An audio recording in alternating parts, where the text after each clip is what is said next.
Washington, this is VOA News.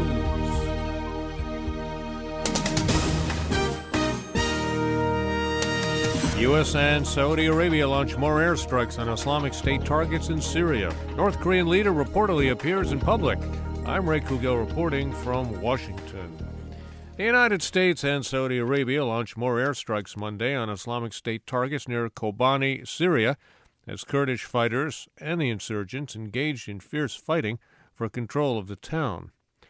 The U.S. military command says American and Saudi fighter jets carried out 4 airstrikes southwest of Kobani, hitting IS units, damaging a staging location, and destroying a heavy machine gun position. 3 other airstrikes hit militant targets northeast of Kobani, including 2 buildings controlled by the jihadists. The parents of an American hostage threatened with beheading by IS militants say they are unable to meet the demands of their son's captors. Paula and Ed Kasich said during a pair of interviews broadcast Monday that they've been doing all they can to free Abdul Rahman Kasich since he was captured last October in Syria. The 26-year-old former U.S. Army Ranger was taken captive while he was doing humanitarian work in war-torn Syria. His family says he converted to Islam while in captivity and changed his first name from Peter. The head of the World Health Organization says Ebola poses a threat to the governments and societies of West Africa.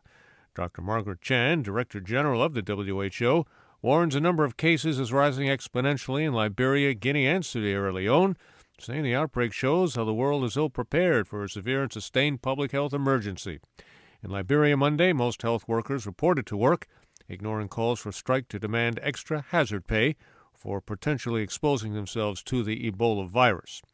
More than 4,000 people in West Africa have died. This is VOA News. Health authorities in the United States are advising the nation's hospitals to reevaluate their approach in providing care to Ebola patients.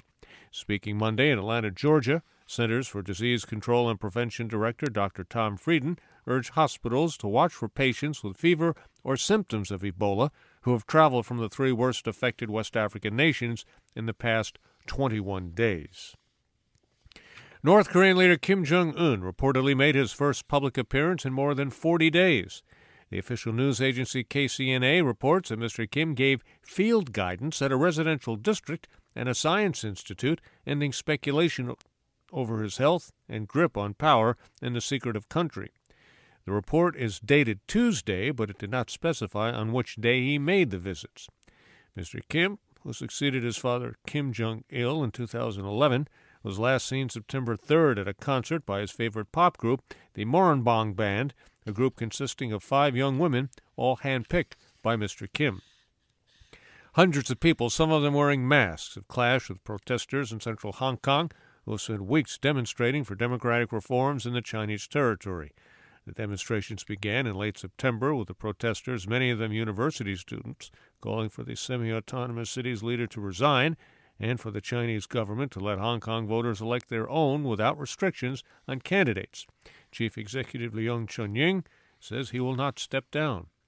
There's been more deadly violence in Afghanistan, as we hear from Ayaz Gul. Afghan authorities say a convoy of National Army and police forces was traveling through a valley in northern Sarepol province when Taliban militants attacked it from the surrounding mountains. Provincial Governor Abdul Jabbar Hakibin gave details of the ambush in the Laghman Valley. He says the raid left 22 security personnel dead, 8 wounded, and 7 were taken captive.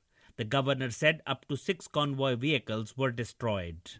In another attack claimed by the Taliban, at least 1 Afghan civilian was killed and 3 foreign troops wounded when a suicide car bomber rammed a NATO military convoy along a major road out of the Afghan capital Kabul early Monday. Ayaz Gul for VOA News, Islamabad. Another attack in the eastern border province of Nangarhar killed 2 people.